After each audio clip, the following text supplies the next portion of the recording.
In China, financial surveillance is used to censor and restrict the freedom of people to express opinions against the state. And you might think, well, that will never happen in democracy.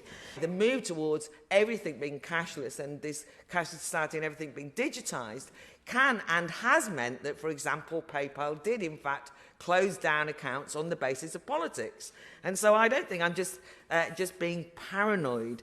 And I also think that there tends to be a bit of a casual assumption that those who want to keep their financial transactions private, that is, to use cash from time to time, might be up to something dodgy.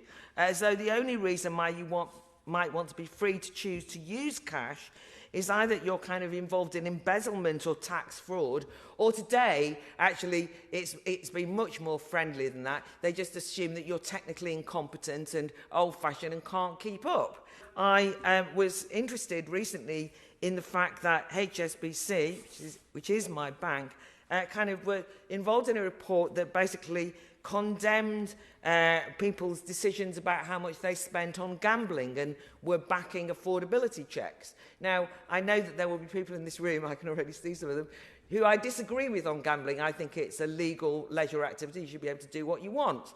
I'm not, but the idea that the bank is saying, we have customers who spend too much on gambling, i.e. too much on a perfectly legal leisure activity, and we can see this, and then they give the breakdown, would indicate that rather than being a dispassionate financial service, they're actually getting involved in things in a way that they maybe shouldn't. And I'm just waiting for my bank to send me I've never gambled, by the way, but they could well send me a note about how much I'm spending in TK Maxx and saying it's all gone a bit mad, right? And, what I'm suggesting is that when we had cash, we took the money out and we spent it on what we wanted and nobody could see.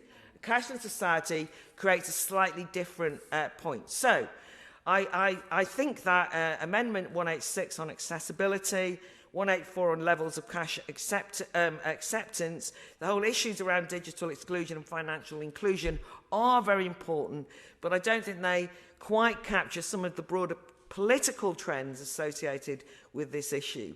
And I'm also very sympathetic to the noble Baroness Noakes's notion that, on the one hand, cash is not a human right, and I don't want to get stuck on that.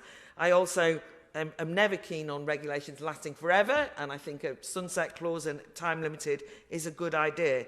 But I'm just anxious that we don't forget the political trends that surround this issue and not simply treat it as a technical issue.